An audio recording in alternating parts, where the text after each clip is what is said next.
Welcome, everyone. My name is Madeline Jarrett. I am the Graduate Research Assistant for the Boise Center for Religion and American Public Life here at Boston College. It is my pleasure to welcome you to our panel, Catholic Fundamentalism in America. Before the main event, I'd like to offer two housekeeping items. First, this conversation will be recorded and will be made available on our website after the event. In light of that, please silence your cell phones. And secondly, I would like to draw your attention to two exciting upcoming events hosted by the Boise Center. This Saturday, April 5th, we will host our 5th annual graduate student conference entitled Accessing the Divine, Religious Sources of Resilience in an Age of Political Turmoil. The conference will take place from 9 a.m. to 3 p.m. here at 245 Beacon Street. It will feature grad student presenters from Boston College, Harvard, Princeton, Howard, Marquette, Loyola Marymount, and more. And on Thursday, April 10th, the Boise Center will host Dr. Carol Ferrara for a luncheon colloquium entitled Muslim and Catholic Experiences of National Belonging in France. It will take place on next Thursday, April 10th, from 12 to 1 p.m. at the Boise Center. To learn more about these and our other events, please visit our website, bc.edu/BOISI. And if you prefer to get your information in trendier ways, we encourage you to follow us on social media and sign up for our email list. And now it is my pleasure to introduce our moderator, Father James Keenan. James F. Keenan, S.J., is the Canisius Chair, Director of the Jesuit Institute, and the Vice Provost of Global Engagement at Boston College. In 2003, he founded Catholic Theological Ethics in the World Church, an international network. He received the John Courtney Murray Lifetime Achievement Award from the Catholic Theological Society of America in 2019, and from 2020 to 2021, he was the president of the Society of Christian Ethics. He has written over 400 essays, edited 17 volumes, and published 13 of his own books, including University Ethics in 2020, and recently A History of Catholic Theological Ethics in 2022, and The Moral Life in 2023. We are very delighted and grateful to have him as our moderator today. Welcome. Thank you, and let me add my word of welcome. By way of proceeding, each of the three speakers have agreed to speak for about 7-8 minutes each to give. This is going to be like this the entire evening. He'll be inserting himself even when we're trying to move on. But just on that point, many of us are here with great joy because of this work and because of who wrote it. Mark has brought so much humor, insight, joy, grace into many of our lives. And that he's decided to take on Catholic fundamentalism is all the more engaging. He's picked this panel, so we have people who are going to feel free to say what they think of what Mark has done, and that's why Mark has invited them.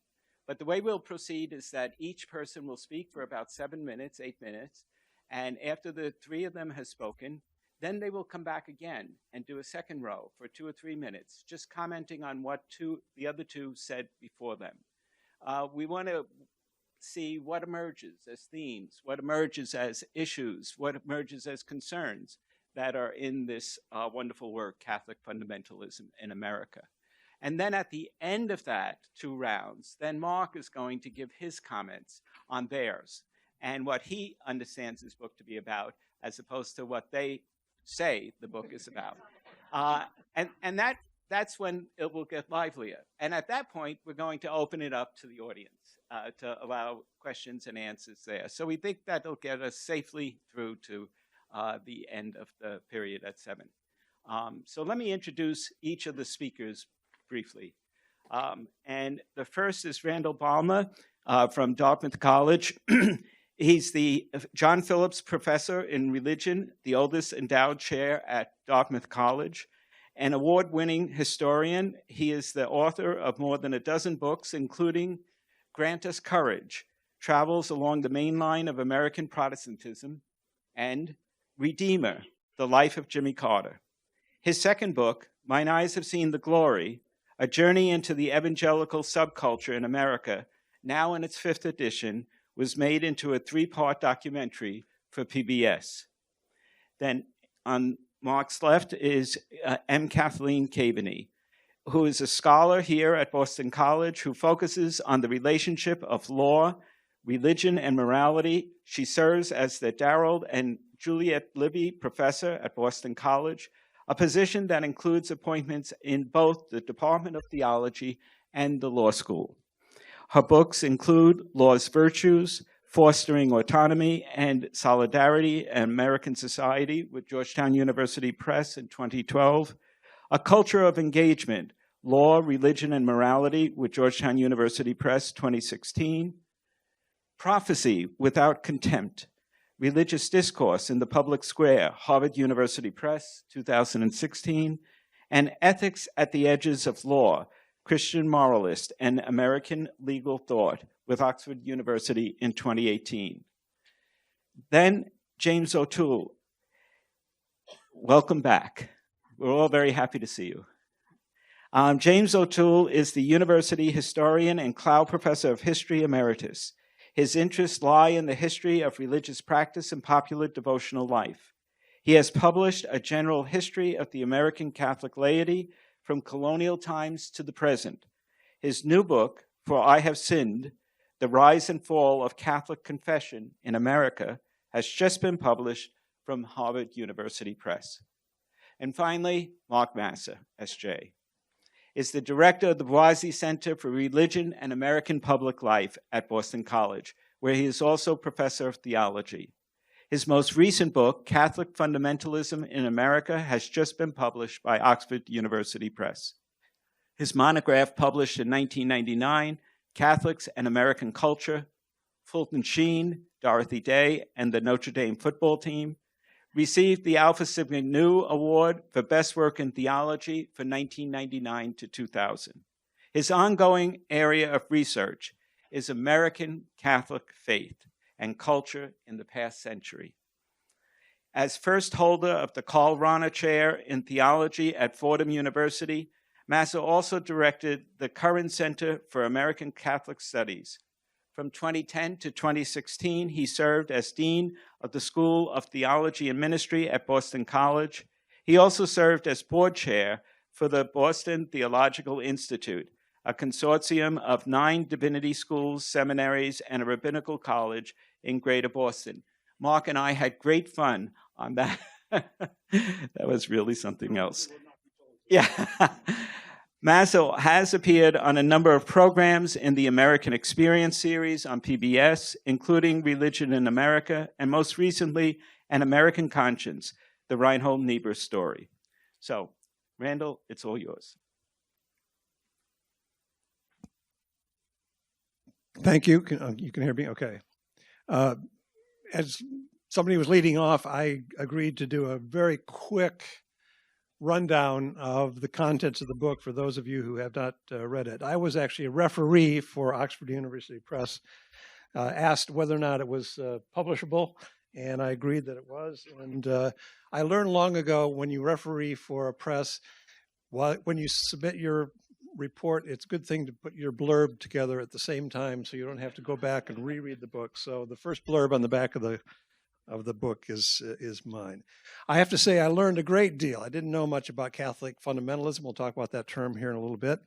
But the only thing I can claim as prior knowledge was attending Mass one time at Ave Maria Chapel in Westbury, Long Island. It was very, very, well,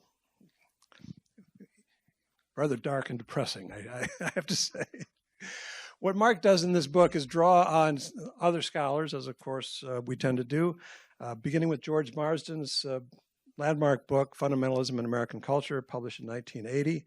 He also talks about Thomas Kuhn and Paradigm Revolutions. Peggy Bendroth's book on fundamentalism and women, which I think is a through line for many of the chapters, and also uses H. Richard Niebuhr's classic formulations about Christ and culture and so forth. So the introduction is, predictably, what is Catholic fundamentalism? And the first chapter is about Leonard Feeney and the so-called Boston heresy case. St. Benedict Center in Cambridge, across the street from, as I understand, from Harvard Square. Some of the people involved in that included Avery Dulles. Eventually, Kaveny was expelled from the Jesuit order. There's a word for it that I don't remember, but that's right. Whereupon he went to Harvard, Massachusetts, and formed a group called the Slaves of the Immaculate Heart of Mary. Gomar de Pau is the second chapter. His campaign to save the Latin Mass. This illustrates a theme in evangelicalism as well, and that is the restorationist impulse. That is trying to go back to this sort of primitive simplicity. Mark makes the case that there is no single rite for the Catholic Mass. And one of the things I learned is that the phrase, when in Rome, do as the Romans, actually dates back to Ambrose, who was talking about the different masses being used, different rites being used in different places. Mother Angelica and EWTN, I think, illustrates the power of media among the Catholic fundamentalists. He also, one of the things she does is castigate the liberal church in America. I always want to put that in quotes. Takes on the issue of the so-called doctrine of transubstantiation, pointing out that there is no such doctrine, and summarizes her work as, quote, reactive, militant, and deeply sectarian. The Benedict option in St. Mary's, Kansas, features the withdrawal from society, again, a form of primitivism that is prevalent within the Catholic fundamentalist movement. Christendom College in Front Royal, Virginia, struck me as analogous to the Puritan City on a Hill, trying to show the rest of the world how to construct society, how to formulate religion in society. Very much the opposite, he says, of John Courtney Murray's approach to culture. Churchmilitant.com, Michael Voris, Nick Fuentes, and Carlo Maria Vagano. Again, I have to say that these were new figures to me at that point in reading the book, railing against what they considered to be an emasculated church hierarchy, going so far as to accuse Pope Francis of protecting Theodore McCarrick, called for his resignation.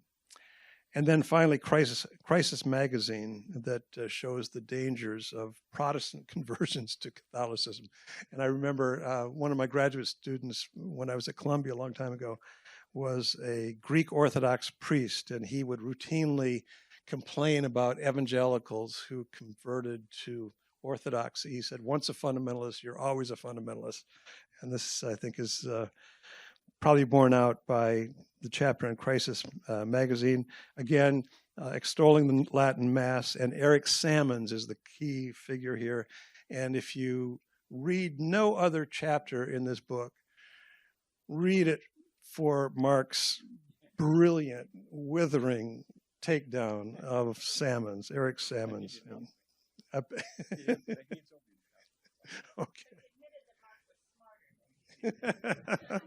I think that's amply clear from the chapter. So I'm going to conclude my opening remarks by quoting myself. From my reader's report, one of the prompts from Oxford University Press was, do you approve of the scholarship, the writing style, and organization? And I wrote, yes, the organization is logical, that is to say, chronological, and the writing style is excellent, reflecting at times the author's wonderful, wry sense of humor. There are some beautiful turns of phrase, struggling as best it could to witness to a truth subsisting within Catholicism, but transcending institutional exclusivity, or what made perfect sense in 1570 now appeared nonsensical, or at least historically naive, precisely in order to witness to the perpetuity of Christ's sacrifice memorialized in the Mass. The Mass rite itself had to be reshaped and changed.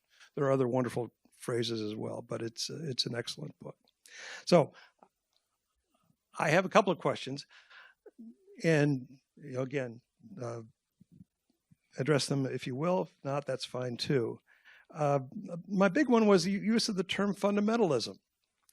And I realize you did that quite intentionally, but I'd like to have you talk about that a little bit. It seems to me you could have chosen other words, Catholic conservatism, Catholic traditionalism, but you chose the word fundamentalism. And as we all know, the term fundamentalism derived from a series of pamphlets published in 1910, between 1910 and 1915, called the Fundamentals.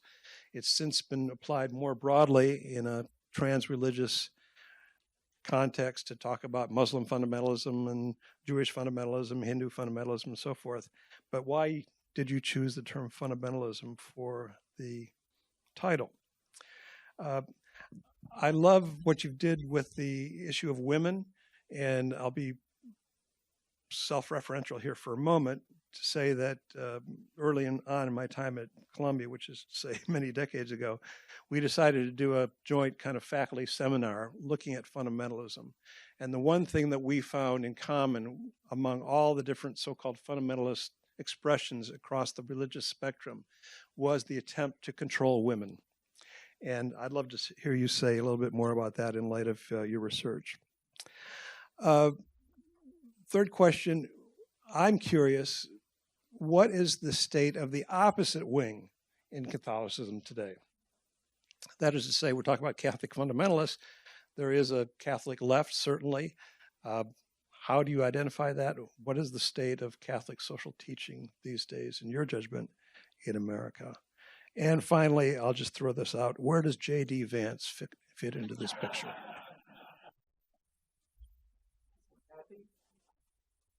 So much for, sorry.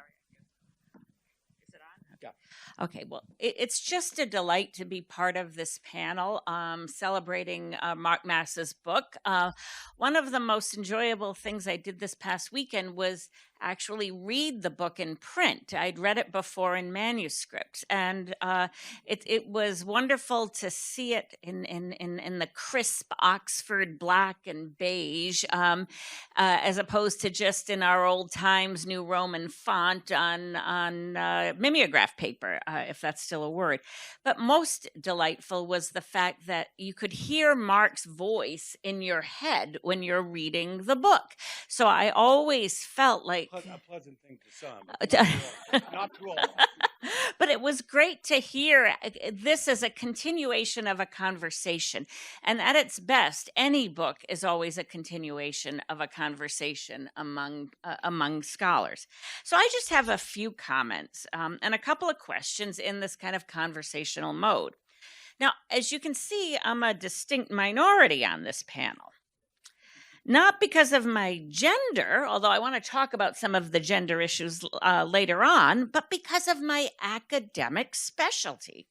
Unlike Professor Balmer and Professor O'Toole, I'm an ethicist, not a historian, like our moderator here. So for my comments, I want to focus on the implications of Mark's book for the ongoing work of Catholic ethicists. This is for two reasons. First, as an ethicist, I'm convinced of the irreplaceable value of historical studies for the work of normative thought. Otherwise, we ethicists find ourselves doing nothing but constructing castles in the air. And second, Mark's work is particularly congenial to dialogue with ethicists. In fact, it would not even be a slight exaggeration to call him a historian of Catholic ethics, as his important 2018 book from Oxford, The Structure of Theological Revolutions, How the Fight Over Birth Control Transformed American Catholicism, demonstrates. So as an ethicist, full of fear and trembling on a panel with historians, I want to raise two questions that I've been thinking about since reading this wonderful book. These are not gotcha questions. These are questions that I don't know the answer to. So the first has to do with reframing the debate, reframing the dispute. A key thesis of Mark's book is that the Catholic fundamentalists he talks about do not simply have different positions than the magisterial church on issues like the meaning of, say, no salvation outside the church, the appropriate status, of the Latin Mass, or the value of participating in a morally pluralistic society. Instead, the post-Vatican II church and the Catholic fundamentalists have completely different paradigms with which to approach these issues. The Second Vatican Council, building on the work of 20th century scholarship, has adopted a historically sensitive, developmental understanding of church life and teaching, while the fundamentalists have developed or defended an ahistorical approach that minimizes change and maximizes the scope of eternal truth. So here's my question for Mark. If you are correct, and I believe you are, what is a poor ethicist to do? We ethicists, of course, like our arguments. We are inclined to argue about the merits of the position before us, developing church teaching on sex or the death penalty or the role of women in the church, for example. But if you are correct, and I believe you are, then these arguments start to seem as if they're sort of beside the point. The fundamental disagreement lies at a very different level about the question whether historical, on the one hand, or an eternal, on the other, paradigm for understanding Catholic life and teaching is appropriate. So what should we do as ethicists? First, we could continue making the arguments that we make to people who accept the historical paradigm and ignore the rest. But then what about the obligations of dialogue and synodality impressed upon the Church by Pope Francis? Second, we could argue about the adequacy of the paradigms. Now, if I remember my Kuhn correctly, one couldn't argue someone into a new paradigm in a straightforward manner. It's almost like a giant jump. The decision to shift paradigms was almost an aesthetic one. One would see that the new paradigm was more graceful, more elegant and simple, had more explanatory power, and would generate fruitful new questions. For example, the move from Ptolemy to Copernicus wasn't necessary. The Ptolemy scholars could keep adding epicycles, but Copernicus made things elegant and easier to understand. But how do we deal with the fact that some people in the Catholic Church are finding, say, Newtonian physics, Catholic fundamentalism, more plausible than quantum physics, say Vatican II? In short, what advice would you give to Catholic ethicists in this situation on what you learned, from what you learned in light of writing the book? So that's question one. It's a long Well, it was a setup. Question two is a lot shorter. At 11 p.m. we'll have a break. Okay. Question two is much shorter, and you know about it. Donald Trump, he's our, 45th and 47th president? Now, I happen to know that you turned your manuscript into your editor at Oxford last August.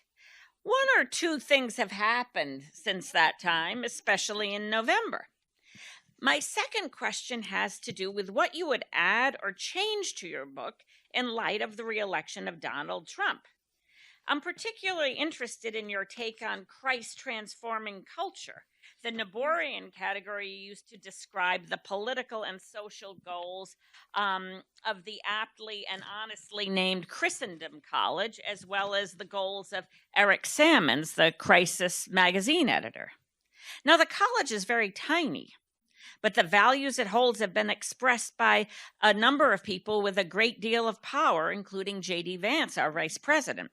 And J.D. Vance, of course, is a convert, about whom it might be possible to say the same thing you said about Sammons. Quote, he may indeed have swum the Tiber, but he did so in a Protestant wetsuit that left him untouched by Catholic holy water. So if you could write a postscript to this book now, in light of the election, what would it be? That's question two. Oh, you got it. Well, there's a classical rhetorical device in which you say something by saying that you're not going to say it. I won't praise my candidate's many qualifications and so on. So I'll begin by saying that I didn't enjoy this book at all. I don't think it... No, I did. And I learned a lot of things about some things I felt I should already have known about. Some of the case studies here, some of the characters in this story were familiar to me. Leonard Feeney, I'll say more about him in a minute. Gomer DePauw and the Catholic traditionalist movement. I was saying beforehand, I had a student do an honors thesis on DePauw and the traditionalist movement a few years ago. Terrific piece of work. Even found the archives of the organization, which are in no repository. And I have to say, Mark's wit shines through the book. DePauw's wit does as well. DePauw came up with wonderful ways of describing the people he was arguing against, the ecumeniacs. Those who were engaged in junk humanism, and the liturgical beatniks he called litniks. All good stuff. Mark has approached all of this, I would say, primarily from an internal church perspective. And that's obvious, and that's very helpful, and it lays it out in some detail. But as a historian, I was thinking about the larger social, political, economic, etc. Contexts for all of this. These are all movements in post-World War II America, with all that implies: a booming economy, booming babies, civil rights revolution, feminist revolution, and so on. And for American Catholics, there's a lot going on as well. For many of them, especially early on, in the beginning, they were living in a church in which they thought the immigrant experience was over. The immigrant church had come, but then the gates of immigration closed, and it was not going to be a factor in the church anymore. We know that that was only a temporary pause. Also for American Catholics, the move to the suburbs, rising levels of education for Catholics, and the emergence of a Catholic professional class. And what I think of as interreligious contact on the ground among people in suburbs, for example, even though if churches sometimes lagged behind that. So if there's one thing I would encourage someone to do is to build on the work that Mark has done, specifically from the church perspective, and look at these phenomena and the impulses behind them in this larger social and political context of America. Let me say a couple of things about two of the groups that Mark talks about. One is Leonard Feeney and the slaves of the Immaculate Heart of Mary, insisting on the doctrine of no salvation outside the Catholic Church, and then, ironically, finding himself outside the Catholic Church. I've had a long-standing interest in Father Feeney, and some of it is personal. I grew up in Leominster, Massachusetts, which is about 10 miles down the road from the town of Harvard, where the Feeneyites retreated after they left Cambridge. And I have a reasonably clear memory of myself. When I was about 8 years old, Feeney used to come into Leominster to go to our family dentist. And I remember sitting in the dentist's office nervously with my father, waiting my turn, when in comes a priest, fairly short as I recall him, accompanied by two very tall, also priest-looking at least, figures. And I think the reason this episode stuck in my mind was that when we got home, the way my parents talked about this encounter signaled me that something was wrong. Here was a priest, which I understood as an 8-year-old what that meant, and yet somehow, from the way my parents were talking about, there was something wrong with this picture, and so I think that probably sparked the interest. Feeney and his company used to come into Leominster to sell their farm produce, and I brought a prop because they also sold tracts. And my parents, though not otherwise in sympathy with Feeney, bought a copy of Saints to Know and Love, a kind of pious volume with presenting the biographies of saints they considered important, concluding with the not yet saint Pope Pius X as the great opponent of liberal Catholicism. He'd recently been beatified, but not canonized. There's a wonderful, I'll hold it up, there's a wonderful photo of all the saints lined up on the back. It's kind of fragile, so I won't hand it around. Sure. But awareness of Feeney was redoubled for me when I became the archivist of the Archdiocese of Boston and found in the Archdiocesan Archives collections a great deal of material relating to Feeney and the handling of the Feeney case. Correspondence from Cardinal Cushing, Archbishop Cushing then to Rome.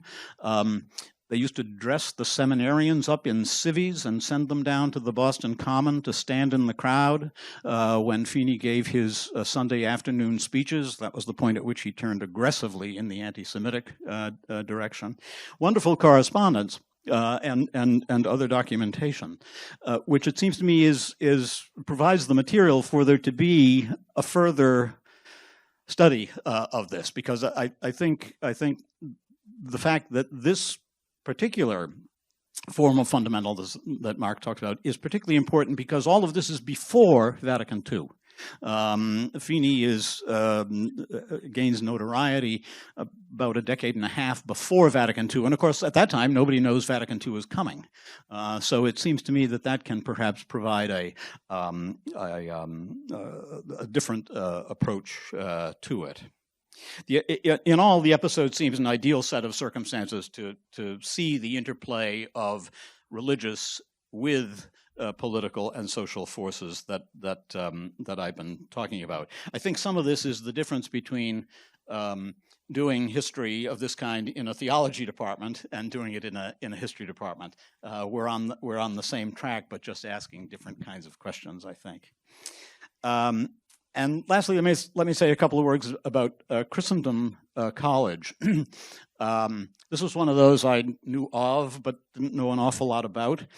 And what struck me, wearing my BC University historian's hat, is that Christendom College looks very much like Boston College in the 1930s, 40s, and 50s. The curriculum is highly prescribed, with slowly adding the possibility of students taking electives beyond the prescribed courses. Here at Boston College, in that era, students didn't take classes in theology. They took classes in what was called evidences of religion. Essentially advanced, or maybe not so advanced, catechism classes. The library had a cage, a closed-off section of the library stacks in which books that were dangerous for students to read were kept. Books that were on the index and other dangerous authors like Descartes and Kant and Hume and so on. Students needed specific permission to retrieve a book from the cage, a permission that might not be given. Obviously, by the middle 1960s, all of that became unsustainable. And yet, Christendom is still trying to hold out from their perspective. The impulse, what that all says to me is that the impulse to long for what was essentially, or would be essentially, a Catholic confessional state is enduring. Mark does not mention Triumph magazine, which expressly argued for that very briefly in the 1960s. It only existed from like 66 to 76, founded by Brent Bozell, William Buckley's brother-in-law, by the way. And yet the impulse is the same, and I think it fits with, as Mark puts it, with the movement towards express denominational definitions of the state, and he ties it to Rod Dreher and Adrian Vermeule and folks like that. How Christendom College will survive the coming depression in 18-year-olds, which has already begun, I think is a good question. How will its particular emphases, will they be sufficient to continue to attract students as the number of potential students goes steadily down? Among its target audience, there does seem to be a kind of nostalgia for a world they never knew, and that might offer some help, but I do wonder how sustainable that will be going forward. So there's much more to say, which I'm sure will come out in the conversation. Thanks. So what I proposed earlier is maybe, do you want to say something, Mark, yet? No. Yeah, no, what I wanted is to allow each of the speakers, again, to ask Randall what he thought of what Kathy and what Jim had said, and then Kathy could say what, if she has some question, if any of you have questions, but if we could go in the order that happened so that each can catch their breath, if you will. But it does seem that each person brought in a very particular perspective with a particular set of questions and issues that you highlighted. And I'm just wondering whether there was an intersection that happened somehow, that's something that Kathy or Jim said that you found, Randall, taking you somewhere. And then the same for Kathy and the same for Jim. I'm just thinking of a few minutes of each of you having a comment so that we take these, sometimes by doing it a second time, it gets a little bit of a mulling effect. So, yeah, I'm not an ethicist, although we studied under the same people.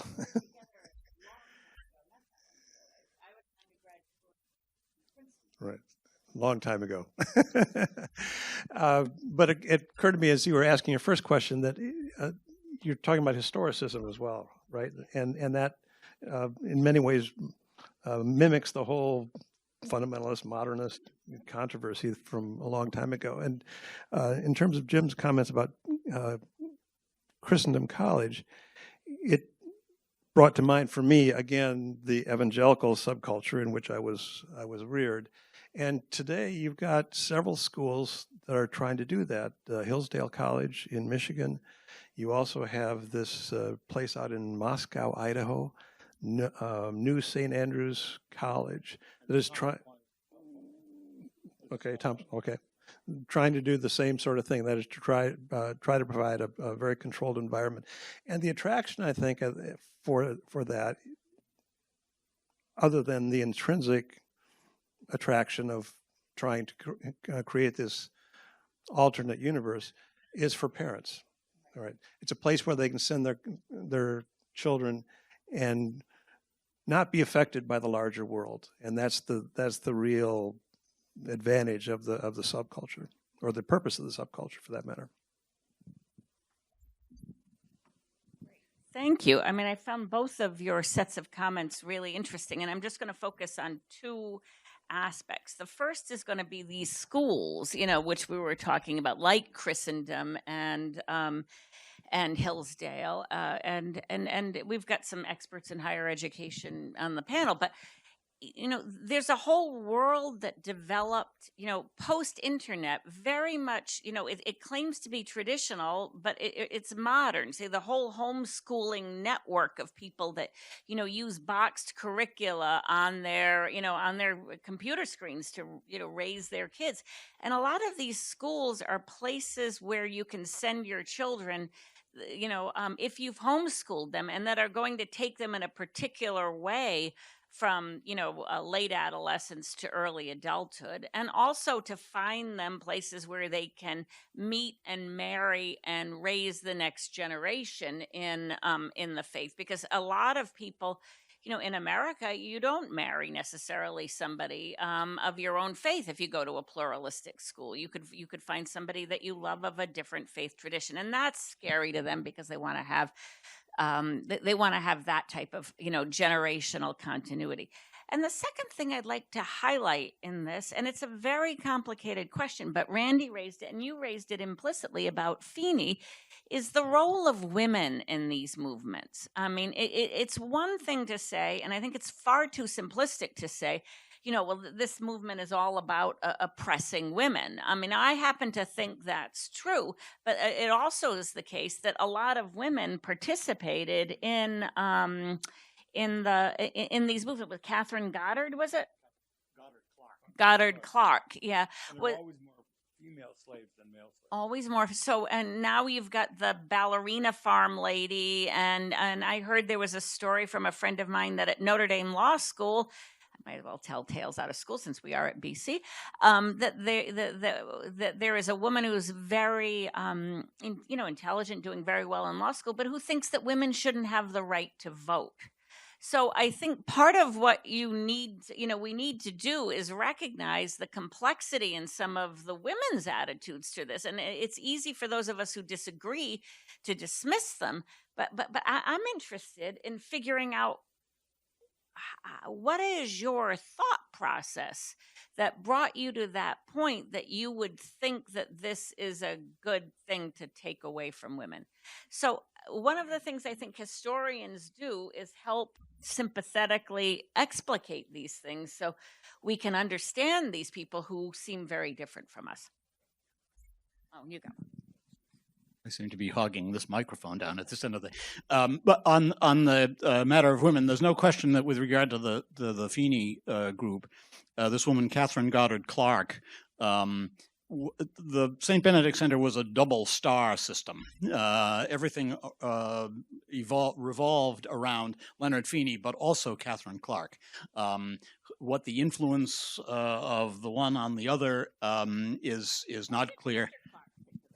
I don't think Mr. Clark was around anymore, but she also provided some of the early students who were involved in the St. Benedict Center were from old Yankee Brahmin families, which added to the controversy of it all. And I think Clark probably was an entry point for that students at Harvard. But anyway, all of that is to say that the role of women, of course, once Feeney forms this quasi-religious order, Slaves of the Immaculate Heart of Mary, we can unpack that language a little bit, I think. But there's no question that men and women in the community live separately. Families are broken up. Children are taken away from their parents when the whole family joins and so on. So there's a real effort to reinforce traditional Catholic, traditional women's roles and so on. But there's more to that. On the Christendom business, what Randy said just now made me think maybe I'm underestimating the appeal of these colleges in a time of shrinking college-eligible population, precisely because parents think of these as a place where the kids can be protected and they'll marry their own and so on. And so that way may well make colleges like Christendom, perhaps Hillsdale, even Wheaton, I suppose, make them more. Although I know in evangelical circles, Wheaton is controversial in and of itself. Maybe it'll make them more able to survive the Depression. Patrick Henry College, I should mention that. That would be a good example. I think Jim wanted to say something before. Some more? I just want to add two questions. Because I'm sitting here and 1 a.m. Yeah, I was influenced like you by John O'Malley, and John O'Malley always had the "so what" question. So I've been waiting for somebody to do something about the "so what." Like, what impact will this have? When I started reading it, I said he's branded something.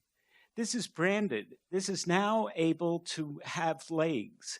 You have 8 or 9 different movements that now you've put together like a caterpillar, and now it's out of the room, and now it's moving. And so I was waiting for the bigger, everybody descended into the particular. I just want to give you an aerial view. So what? What will happen with this book? What will it do? Will it actually engender more fundamentalism? I suspect it will, because now they have a text. Now they have their genealogy. That's what I think you've given us, a genealogy of American Catholic fundamentalism. And it's really rather remarkable achievement. However, is this good news? So that's my question. Can I respond to some of this? Yes, now it's all yours. Okay. Well, part of the so what is I will be denounced a lot, which is fun. Somebody asked me, I was at Fordham last night for a similar event in New York and said, so how's it going? I said, I've been denounced by the right people, okay? And so I always download these things and put them into a folder marked Good Friday, and I read it on Good Friday morning. There's a long-term genesis to the book and a short-term genesis. The long-term, Mark Silk, put up your hand, Mark. Okay. Mark Silk, friend of mine, friend from graduate school days, ran, most recently just retired from the Greenberg Center at Trinity College, Hartford, did a great job. We were graduate students at Harvard, and we both got onto Feeney. It was a very interesting thing. Among other things, Avery Cardinal Dulles was converted by Leonard Feeney, you know, the son of the then Secretary of State. So at the end, when I presented my paper, there was this awful event every other week called the New World Colloquium, when we had to give papers to each other. And the person who ended up being my mentor, Bill Hutchison, said, you should write your dissertation on this. I thought, oh, my very first semester in graduate school, and I had my dissertation project. So the next day I walked over to the Harvard Rare Book archives, and I said, I want to see, I looked it up, there are 12 boxes of Feeney papers in the Pusey Library. I said, I would really like to see those papers. And Harley Holden, who was then the archivist, said, you will never see these papers. Harvard has a 50-year, like most archives, is a 50-year time limit. They don't release papers until 50 years after the death of the last participant. I said, well, we're coming close. I mean, when will be? He said, well, in theory, in 2011, they should be released, but we're not going to release them. And I said, well, why wouldn't you release them? They would never tell me this until it was a conversation with you, I think. As my Italian grandmother always said, it's a great theologian, she always said, he who thinks evil of his neighbor always sins and is never wrong. So you said, because they don't want you to see it because it was the corporation papers. Harvard is run by the president and 5 fellows, and together they're called the corporation of the university. The corporation was making anti-Catholic statements because Feeney was denouncing professors by name. You know, Professor so-and-so, he's an Episcopalian, he's going to hell. He would say this from the pulpit, you know. Professor so-and-so in the English department, you know, he's a Baptist, he's going to hell. And the big thing came when Temple Morgan, of the famous Morgan family, old and very rich Yankees as well as New Yorkers, converted, dropped out of Harvard and enrolled in Feeney Center. And that was the line, that was the bridge too far. So I think while Feeney was denouncing the Protestants, they were denouncing the crazy Catholics across the street. And I think they don't want those papers to see the light of day because there's probably some embarrassing stuff. This is Massa surmising, okay? I don't know this, but I think there's probably something to that. Yeah. Just add to that story. I think there might be more success in getting the papers open today, but I think the other archival problem, frankly, in working on the Feeney case, will be the archives in Rome, specifically the Jesuit archives and the Jesuit archives of the New England province, which are now at St. Louis. I think there will be at least as strong a desire not to make that information available. The short term, so the long term influence was this paper that I did my first year of graduate school many years ago. Short term influence. Boise is involved, the center I run is involved in this annual event called The Way Forward. And we just had it in New York City from March 12th to the 14th. It was 39 cardinals, archbishops, and bishops, and 40 theologians. We get together once a year and talk about various things. So I was sitting next to Joe Tobin, who's the Cardinal Archbishop of Newark. And I said, you know, this was last year. We were in San Diego. I said, I'm about to finish a book on Catholic fundamentalists. Do you get letters from that? And he said, you would not believe what the letters that I get every day and emails I get. I said, do you think there are Catholic fundamentalists? He said, yes, there are, but the problem, Catholics don't have a language for this. And there's a tendency to blur conservative with fund. Most Catholic conservatives are not fundamentalists, okay? Most traditionalists are traditionalists. So Catholic fundamentalists are one very narrow, specific group within that traditional group. would you describe in 2 sentences the difference between a conservative and a Right. Well, I come up in the first chapter, I offer 5 criteria for what fundamentalists are sectarian. Traditionalists aren't necessarily sectarian. They don't want to leave the church. They don't think the church is a false church. They just believe the church is doing the wrong thing. Catholic fundamentalists believe they're the true church. And like Kaveny believed that he and his 27 followers were the Catholic Church, and the other billion people were in heresy, including the Pope. So it's sort of like, so first of all, sectarian. Secondly, they're primitivists. And primitivism is a historical heresy that believes that at some moment in the primitive past, the church achieved its perfect form, and you cannot change that. So they latch onto an earlier paradigm that is unchangeable. Third thing is they have an apocalyptic rhetoric that if you don't do this, the world's going to fall apart. And fourthly, they hold on to an earlier paradigm, an unchanging paradigm of what religion does and does not do. Most traditionalists don't have that combination of things. So for Kaveny, is a very interesting character. He was certainly mentally unbalanced, and he was a big anti-Semite. My editor asked me to look for a picture for the front of the book cover, and I was surfing the web last summer, and I came across an old black and white grainy photograph of Kaveny literally standing on a soapbox at Park Street, near Park Street Church. And his followers were holding up this big sign behind him that said, Catholics of Boston. Brandeis University was about to begin building its 3 interfaith chapels. On Brandeis has a Catholic chapel, a Protestant chapel, and a synagogue. They were about to start this, and the sign the Kavenyites were holding up was, Catholics of Boston, are you going to turn over our blessed Savior to the hook-nosed Jews who crucified him 2,000 years ago? So I thought, unbelievable, deeply repellent. So just as a joke, I sent it to my editor at Oxford. And usually my editor would take like 2 days to get back to me. A minute later, he writes back and says, are you out of your mind? He said, there's going to be riots in every Barnes & Noble in the United States if you decide. It's a joke, it's a joke.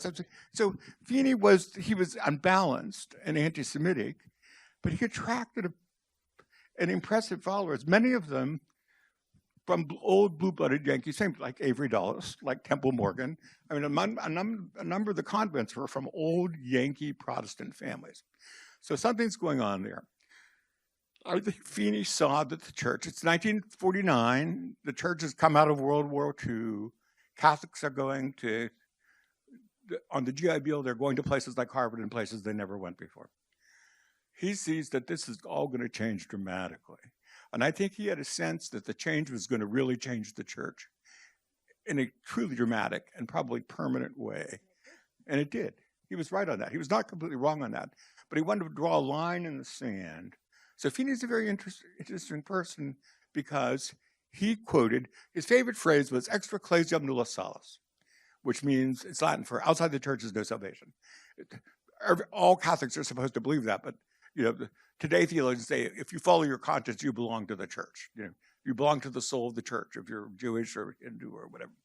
Well, he said, that cannot change. That statement had to be taken literally in the same way that medieval popes had said.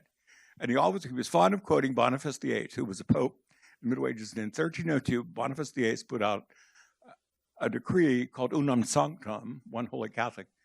And it said, it is imperative for salvation that every creature be subject to the Roman pontiff. And so his argument, Kaveny's argument, was, how could the Pope be wrong? It sounds like you have to be a Catholic in order to be saved. And he saw that the church was changing. It did change in Vatican II in a dramatic way. So I thought, okay, so is there more than just Kaveny? And then I ran across Gomer DePauw, who founded the Traditionalist Mass Society. Completely mistake. He said, the unchanging Catholic missal. Like what? Like the missal has evolved for 2,000 years. There's never been an unchanging Catholic missal. Mother Angelica earned her big beef with Cardinal Mahoney. No, unbelievable. Yeah. Christendom College, which has an integralist vision. Integralism is a Catholic belief that the First Amendment was a mistake and there shouldn't be separation of church and state or freedom of conscience.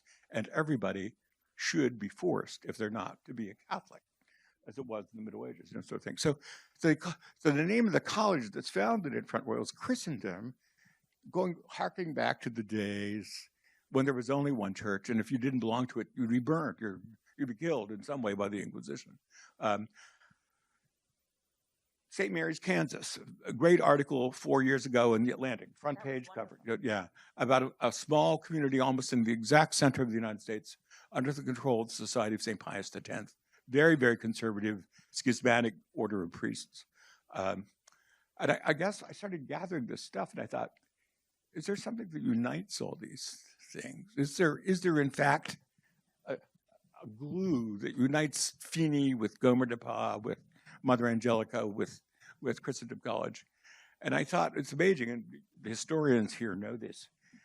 If you go to the 4th floor of the O'Neill Library, there's probably 2 large sections of the BX section written on Protestant fundamentalism. Okay, no book had ever been written on Catholic fundamentalism, and I thought, well, wait a minute, I think I found the silver thread here.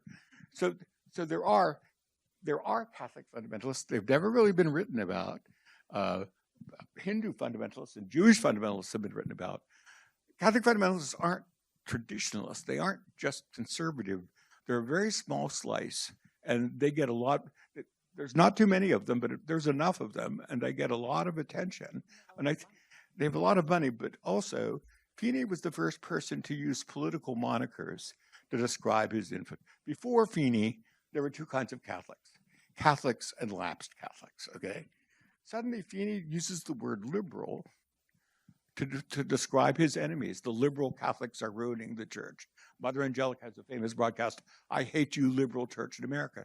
What Feeney allowed was the merging of that word liberal with the enemies of the church. And now, by the 21st century, there's a fairly strong cemented union among Catholic ultra-conservatives between the political right and the religious right. So I think Feeney created a world where using liberal to describe the enemies of the church and of the American culture sort of became an okay way. It became an easy identifier for describing where things are going and why you had to sort of denounce the liberals in your midst. Now, I think there are a lot of cultural conservatives who use that language, who are themselves, someone like Tim Bush. He's not a fundamentalist, but he loves to use the term because he can draw in the fundamentalists, and it's an easy way of identifying. So I think that small stream is it's small but an important stream in the American Catholic Church. Joe Tobin said this church has never been more divided in its history. I think that's right. I think there's all kind of parties. I think it's important to understand the fundamentalists for what they are. They're not important in terms of numbers. They're important because of the media play they get and the way that they can draw people into a vision of the world that unites their darkest fears. So, can I answer some of these questions? Okay. Do you think that what you've done now is you've actually put them together? Now they have a platform. Now you've actually constructed the platform. I think that's true, yeah. And do you think that is good, so that we're talking about them, or? Oh, I think it's very good. No, it's sort of like if you're a scholar, well, you know this. I mean, you know this as well as anybody. I'm trying to get to yeah, okay, no. But if you're, yeah, exactly. I'll overcome my native shyness. I'll tell you what I think. I think it's very important to scholars to identify things, even if they're somewhat dangerous, because what you're doing is you're allowing people, you're using your own expertise to identify something important that people have a sense is wrong, but they don't have a language to describe it. Right, and that listening to you, I could hear you saying that this is what I saw, right, and then you enable us to see it as well. Oh, I've been denounced. Phil Lawler wrote this great piece about me, denouncing me, and Phil Lawler is a conservative Catholic. He's not a fundamentalist, but I write about him on Mother Angelica and on The World Over, which is the daily newscast. Yeah, exactly. And he said that, who does Massa think he is? And I said to someone, I said to Joe Weiss, with whom I live, I've been denounced by the right people. So I think people are noticing it and getting nervous about it. I'm not trying to get them angry or sort of hostile to me, but I think they've been outed in a sense, you know, and I want them to see that. It's important for us to understand it and try to understand the dynamics of what forced people into that kind of worldview, you know. The gender question is an interesting question. Peggy Bendroth, who's a brilliant scholar, who's written on women in Protestant fundamentalism, she claims that fundamentalism in all of its forms is hyper-masculinized because they're afraid that the liberals are somehow emasculated men, and therefore they want to have a true faith, a manly man's faith, you know, and therefore, which is the true faith. I'm sorry? Old Spice. No, exactly. So what attracts women to that movement? Because in a sense, they're complicit. The women, there was always more female slaves than male slaves. Okay, what attracts them? Well, read Hannah Arendt, the authoritarian personality. They're looking for clear directives. They're looking for a daddy figure. Feeney seemed to know what he was talking about. He was actually a very bad theologian and didn't really know what he was talking about. But he seems to have a clear answer. And my experience hearing confessions is not everyone. I go to St. Ignatius, which is not a typical parish. It's a very made up of, by and large, very smart people. But before that, when I went to hear confessions in the Bronx, people want clear directives. They say, now, what should I do? And I don't say, I don't know what you should do. I mean, you know, you're an adult. You're going to have to figure out what you're going to do. But I think what Feeney was offering was a clear black and white answer. Let me tell you what you need to do to go to heaven. That's very clear. So I think they were, in a sense, you were right, they're complicit in their own belittlement, but also they were looking for the kind of answers that increasingly mainstream theologians wouldn't give them. And Feeney was more than willing to. And Feeney was very entertaining. He was a very bad poet, but he was a poet. And he could speak supposedly in just the most amazing. He would hold forth in the St. Benedict Center, which is right across the street from St. Paul's in Cambridge. I think it's an architecture firm now. The building's still there. But he would hold forth for a couple hours. People would come jammed in to listen to him. There are no recordings of his voice. We do have jottings. We have notes of people who went to it, so we know what he said. But there's no recordings of those. But he was sort of an unbelievably attractive, powerful speaker that could hold people on the edge of their seats. Now, his followers, it's easy to make fun of them, like the Boston Common thing. They interrupted a Notre Dame football game by running on the field, and they had a big banner that said, the first sign of your approaching damnation is that Notre Dame has Protestants on its football team. You know, and you could say it's easy to dismiss him as somebody unbalanced or simple-minded, anti-Semite. He might have been unbalanced, and he was certainly an anti-Semite, but he should be taken seriously. Was he reconciled with the Jesuit order before he died? He wasn't reconciled with the Jesuit order, but Medeiros, who was then, before Cardinal Medeiros became the Cardinal Archbishop of Boston, he met him in a roadside diner, and Feeney had to sign the Apostles' Creed, and that was it. All he did was write his name at the bottom of the Apostles' Creed, and he was reconciled. There was no other, because they didn't want the scandal of him dying outside the church. I think that for me, the most interesting chapter was the chapter on Christendom College. It was a very. How many of you have been to Christendom College? Oh, good, great. Mary, what was your impression?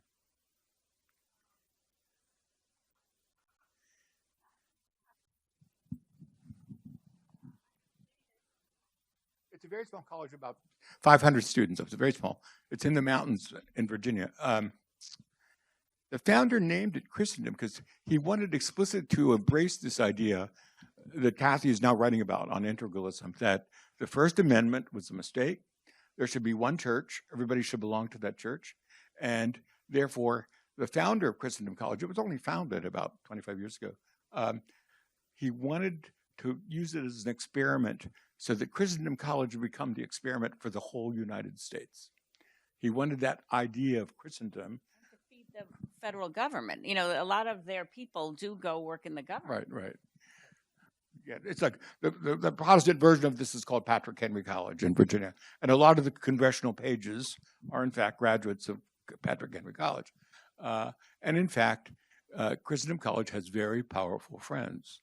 Antonin Scalia was one of their friends who helped get their students going.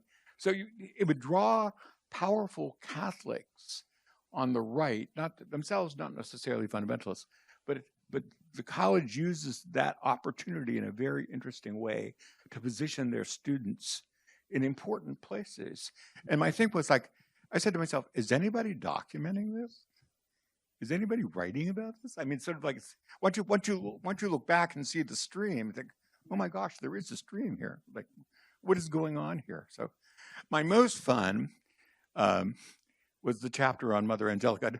I'd send this things to Kathy. She said, "You can't say that in the book."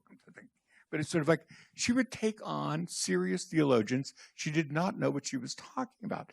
So some of my favorite afternoons that summer was I'd be watching YouTubes of Mother Angelica howling, and Susie, the admin, would come upstairs like, "What's going on here?" And I'd be watching Mother Angelica, but she would sit squarely in front of the camera. How many of you have seen EWTN? Okay, yeah. So she would just sit, and she wore the whole old pork, the whole enchilada, and she'd sit holding the Catechism of the Catholic Church. She had no theological education whatsoever. And you think, where is she getting this stuff? And it's the largest Catholic television network on earth. She had millions of followers, okay? And when the Cardinal Archbishop of Los Angeles put out a beautiful letter about the Eucharist, she denounced him for denying the doctrine of the transubstantiation. The Catholic Church doesn't have a doctrine of transubstantiation. The Catholic Church has the doctrine of the real presence of Jesus in the bread and the wine, and Council of Trent said appropriately called transubstantiation. So transubstantiation is the theological explanation for the doctrine of the real presence. But she seemed to be completely unaware of those nuances. So I want to answer your so what question, okay. I wanted to put together the stream in a narrative that would flow, that would so that people could see where this is going. The bishops are very concerned about this because, like Mother Angelica herself, it's by no means it's not even a strong minority in the church, but it's a powerful one because it has a lot of money going into it, and it has a lot of fellow travelers who are sympathetic and to aspects of it. But note, she behaved as a, you talk about the liberal nuns, rejecting the authority of the bishops. Well, my gosh, what she said, and you can even go. She told the Cardinal Archbishop of Los Angeles he could go stick his head in the back toilet. And you think, well, wait a minute, like she's a nun. I mean, she's a vow of obedience. Like, how could somebody and nobody would take her on. Because Mahoney, the Archbishop, wanted Rome or the American, the USCCB to denounce her. Nada. Nothing came out. I don't want to curtail you at all. On the contrary. Yes, you do. I'm thinking we have 20 minutes left, and I imagine that people are hearing your voice, want to ask questions, and I think that would be really, see, look at the hands go up. So, yeah. Okay. So could you put your hands up? There. Right her. Yes. Okay. And identify yourself, please, when you speak. Hello. Okay. I'm Maura Jane Farrelly. I teach at Brandeis, where we do have a Catholic chapel. And also I had Mark Massa. I used to say Mass in that chapel, actually. Right. So, yeah, exactly. You did. All right. So all of you have spoken about the place of women in these fundamentalist movements. And Mark, you used the word belittlement even to sort of describe that place. I'm wondering if you could say a little bit more. What is the place of women? What constitutes their belittlement within Catholic fundamentalism? And yes, it's intriguing, the idea of women putting themselves in this place. But on the male end, what's going on there? What's the theology or the ideology or just the thought process behind it? Well, Fina used a lot of handmaiden. This is years before the Handmaid's Tale, okay? So the women were the handmaidens, and therefore they were expected to clean and to wash and to cook for the men. So he was providing a clearly defined social and cultural role for these women, many of whom they dropped out of Radcliffe. These were smart women, who were students at Radcliffe College who left to join Finney's group. They were clearly they were looking for a kind of answer, a clear answer that Feeney would. But your deeper question, I don't know, and I worry about that. Like, is it the Hannah Arendt answer? Hannah Arendt is a very famous German-American philosopher who wrote a book called The Authoritarian Personality. And her argument was, and we're living through a time of an authoritarian personality, that certain people love to have strong leaders. And they feel more secure, they feel safer to have that kind of strong leader. Did some of these women have authoritarian personality? I don't know. I mean, I couldn't find any. What were you going to say? What's the only thing I'd add is when the Feeney community retreats to the town of Harvard, it's like two separate a monastic house and a convent for women. The men and the women live apart. Those married couples that went out there that had children, the children were taken away from them and raised also separately. So what they're trying to do, really, I'm not sure how thought through it was for Feeney and the others. I'm not sure we can know, but I think what they had in mind, men go to monasteries and become monks, and women go to convents and become sisters, and that's what they were trying to replicate. So I think it was just the persistence of that, their understanding of how the church is organized. Mark Jane is a quite distinguished historian. So what's drawing. Well, I'm just wondering. So in these separate houses, this handmaiden thing again, literally, is it are the women doing the cooking and cleaning in the women's house and in the men's house? And for the men who are in the men's house, what is their understanding of? I mean, are they also the handmaidens, or is there something else going on there? Why do they like this? They basically adopted a Benedictine. They were not Benedictines because they were, in a sense, in schism from the church, but they had adopted a Benedictine, the rule of Saint Benedict. So they lived like the Benedictines were, chanting the office so many hours a day, going to mass every day, doing manual labor, ora labora, that kind of thing. When I started my thesis, when I was thinking about Feeney, I went out. The three survivors were all women living in the women's house. And I don't know if you ever saw a really cheesy movie called The Omen. Have you seen that? And there's a famous scene in The Omen where a guy thinks the devil's after him, and it's in his bedroom, and every single inch of his wall was covered with holy cards. So I rang the doorbell. I didn't identify myself as a Jesuit. I was just like this. And I said, I'd like to talk to you about Father Feeney. And she invited me into the antechamber.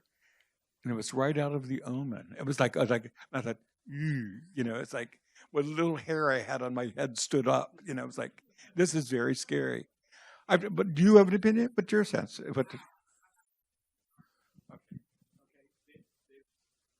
The hand. So just take that woman in right there, standing up. Hi, my name is Lynn. I'm an alumni of Boston College, and I have a son who went to Fordham. So my two questions are, where does the terminology of a cult play into all this? Because that cult is now living in D.C. And where, to counter the power and the money of EWTN, where are the Boston colleges, the Fordhams, and the Notre Dames to have another network to bring the other side of Catholicism, where they're a small piece, but they're getting all the press and all the power and all the money? That's my answer would be, I proudly taught at Fordham for 22 years, and this is my 15th year at Boston College. We should do what we do best, which is serious scholarly research and get the word out. I think the best thing we can do is just say, are you aware that this is going on?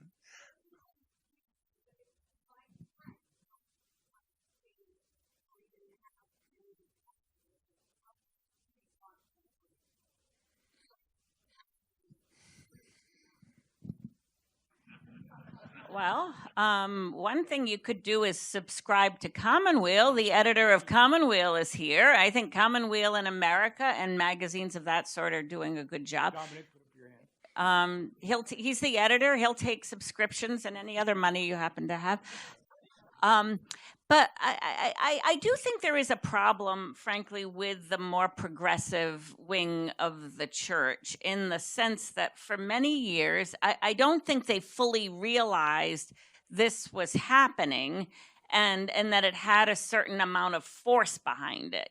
I mean, so when you've got an ambiguity here, I think, Mark, in the book, which is, if you call, they're a small part of the church. Well, yes. But EWTN has a huge amount of influence in flower. So EWTN isn't the same as DePauw. And so there are lots of fellow travelers who come in who, like Venn diagrams, push the agenda in certain ways. So I don't think that the post-Vatican II generation took seriously enough both its own deficiencies and the attraction of this in a way that enabled them to persuasively, preemptively deal with it. I would define myself, like my patron saint is a Protestant theologian called Randall, and he described himself as a chastened liberal. I'm a chastened liberal. And I think when I look back on some of the stuff I've written, I say, I think I didn't take seriously the concerns and fears of people who disagreed with me, which created a space for this kind of stuff to happen. So I think the church has to do a better job of listening. Now, I mean, some of these people are mentally imbalanced, and so that's clearly, but not all of them. Yeah, exactly. Yeah, present company excluded. Angela, yeah, this woman here. Angela, please stand so he can see you. Thank you. And then we're coming over here. Mark, thank you so much. This is really interesting. I learned a lot about this book, which I haven't read yet, but I'm looking forward to reading it. My question is kind of in light of what Jim was saying earlier, just to press you to think about the bigger implications of your book. The title says Catholic Fundamentalism in America. Can you say something about, you just said that Mother Angelica, EWTN, this was the biggest show in the globe. Like, what do you see as the sort of impact of what's happening in America sort of globally, or is... can you just comment a little bit on that? I know it's not, what you wrote your book on, but I think there's two things going on there. Mother Angelica, I think, was a fundamentalist. What people were attracted to her show was not the fundamentalism, it was the fact that she could put very complex ideas in very simple form. She could explain important things in ways that the average non-theologically trained person could understand. And I think we should take I would say I'm center left. I'm way to the left of Mother Angelica. I think we could learn some things from what she did because, in fact, she was very successful. Now, she didn't know what she was talking about, but that's a small problem. But I think she was popular because she seemed an accessible voice for understanding what Catholicism was about. A lot of the information she gave was incorrect information, okay? And that's dangerous. It's a very dangerous thing. But I think she was a very pastoral person. I think she was kind. I think she was personally kind. We don't know what happened. When she denounced the Cardinal Archbishop of Los Angeles, Rome sent a visitor. Now, my opinion is that most American Catholics have no idea what a pontifical visitation is, but I also think that most of them know enough that it's probably not a cause for a party, So they sent the Archbishop of San Juan to visit her monastery, and Irondale, right? We don't know what happened. He did write a report. No one is willing to say what was in that report. She did have a stroke 9 months later, and so I presume it was not good news, and for the rest of her time, and she lived for a number of years after that. She lived a quiet life, and one of my Jesuit classmates, Mitch Pacwa, now runs EWTN. No, EWTN has moved way toward the center now. I mean, it's kind of, it's better than when she was there, that's for sure. The politics, the world. Oh, no, the world over is a different, Raymond DeRoyal. Michael? Yeah. Mark, I'm really delighted and looking forward to reading this book. I'm Michael McGree in the theology department here at a Jesuit. I really appreciated your last words there that seemed to build on Kathy's question about having deep sympathy and sort of understanding some of these figures from the inside. So two questions came up for that. Was there one figure maybe in a particular way you felt like you didn't understand this person before, you didn't understand this point of view before, and now suddenly you really feel like you do get what they were thinking through? And then related to that, did you ever ask Avery Dulles about Feeney while Avery was alive? Avery Dulles wrote the St. Benedict Center had this monthly publication called From the Housetops, and Avery, and later in life Cardinal Dulles, wrote a number of the things. And one morning, I lived with him for about 15 years at Spelman Hall at Fordham. And one morning I came down, we always read the paper. He sat at one table reading the paper, and I sat at another table reading. And I came down, and I had Xerox some of the stuff he had written. I said, "Oh, Avery, I found this." And I put it on his table. He said, "What are you going to do with that?" I said, "For a small fee, I'm not going to do anything with that." And I was like, so I think he came to regret the stuff he had done. But I mean, he was a Presbyterian convert. Once he started reading Catholic theology, I mean, he was brilliant and got, why Feeney was problematic and that sort of thing. Although when Feeney died, he wrote a very poignant sort of in memoriam in America magazine for him. I think, strangely enough, I think it was Gomer de Pau, who was the Belgian priest who founded the Traditionalist Latin Mass Society. He really didn't understand the history of liturgy. John Baldwin, who wanted to be here, couldn't be here. John Baldwin is a very famous liturgical theologian, Jesuit, teaches at the School of Theology. He's the one who put me on to the constant changes in the Roman Rite. And Gomer de Pau kept on using the phrase, the unchanging and unchangeable Roman Missal, Well, first of all, the Roman Missal was published in 1570. And so for the first 1,500 years, what we call the Roman Missal didn't exist.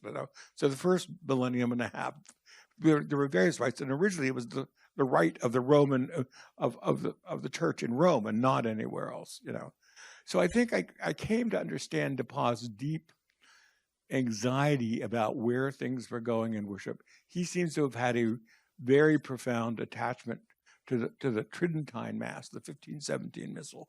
And he couldn't understand why the bishops of the world, in an astonishingly lopsided vote, it was like 1,564 to 12, they approved the new vernacular Mass. So why would the world's bishops do that? Something must have gone really wrong. The devil, what? The devil. The devil did it, yeah. So I think I felt, I'm not sympathetic to what he did in his arguments, but I came to understand better his fears and his great devotion to the Latin Mass. I was raised on the Latin Mass. When people talk about the glories of the Latin Mass, I confess that eludes me, because in my small parish, in Eastern Ohio, we had the Gubrus hymns, and it was not always clear to me the priest knew what he was saying. So as an altar boy, the best thing about turning the altars around is everybody could see what the priest was doing, and not just the altar boy. So the altar boys saw the mistakes. You'd giggle, did you see what Father O'Hare did today? Now suddenly the entire church could see the priest making a mistake. I think there's parts of the aesthetic of facing the altar, representing us to God. I mean, there's a certain aesthetic beauty and singleness of line there that I get. I'm not sympathetic to it as a worship strategy, but I kind of understand what's going on there. I tried to be sympathetic. I'm critical of all these people, but I tried to be sympathetic about, well, these are their reasons. I think they're mistaken reasons, but these are not bad people. They're people who are mistaken. I don't know if I'm answering. We have a question for one last question there. Tom? It's awfully trusting of you, Jim, to give me the last question. We have 5 minutes left, and we want to sell his book. So. I'm looking forward to purchasing it. So I'm Tom Elborn from the PhD Theology Ethics. I'm with Jim and Kathy. The issue of money has come up in the background here a couple of times now, about these people that you would not categorize as Catholic fundamentalists, but yet provide this significant funding that makes it quite an expansive influence. I was wondering if you'd say a word about that category of person and what they hope to what they imagine getting out of their investment in this small slice of modern Catholicism in America. Big chunk of it is political. They get a lot of political money. Tim Bush is a very smart guy. Tim Bush is a cultural conservative. He's certainly not a fundamentalist. But I think he funds a lot of this stuff because I think they're fellow travelers, and he wants to bring on board as many fellow travelers as he can, and he supplies them with a lot of money. The money sources, like Monahan, the pizza king who founded Ave Maria, Leonard Leo. Leonard Leo. How many of you have been to Ave Maria University? It's I found a very odd place. It's alligator country. I mean, you turn off the road, and you've been there, right, Lauren? This is your home. No, that's your hometown. Okay. And you're going through things, and there's all these. You're on the road driving to what I take to be a really ugly big church, And I was with Oliver Rafferty, who's another Jesuit, and he was driving, and I said, "I think that was an alligator." He said, "Of course that was an alligator. We're in Alligator Alley." So Monahan builds his university in the middle of an alligator thing. So the delicious irony here goes deeper and deeper and deeper. So I think part of the money story is fellow travelers. They want to use these people who are less duplicitous than they are. And I think part of it is I think the church hasn't always done a good job in passing on the faith or the church. And I think these people are willing to tell you very clear and distinct, like, this is the most important thing, and people like that. That's not a surprise. I mean, to me, it seems kind of self-obvious. I mean, that I think it's not going to go away. My fear, before I started writing the book, and the reason why I started writing the book is that I think people want this to go away, and it's not going to go away by itself. So I think the best thing you could do is like a wound. Give it lots of air, show it off. So show people what's here so they can understand it and try to understand what motivates these people who are basically good-hearted people. They're not evil people, but they're mistaken in their beliefs. So I think the best thing that scholars can do is to sort of point out and say, look, this seems to be what's going on. This is my narrative. What do you make of it, On that note, let me just add this. I think all of us, Mark, are here because of not what you wrote, but who you are. I think that we enjoy listening to you. We know that you will bring a complexity that will be enjoyable and frightening. We know that you'll be able to... Yes, you'll also be able to get close to the material and want to have distance from it.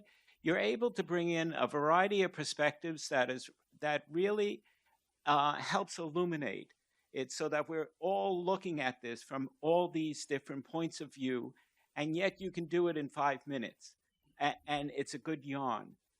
So I think we all want to thank you, not only for the book, but for this evening, sharing yourself with us. It's a real pleasure. I want to thank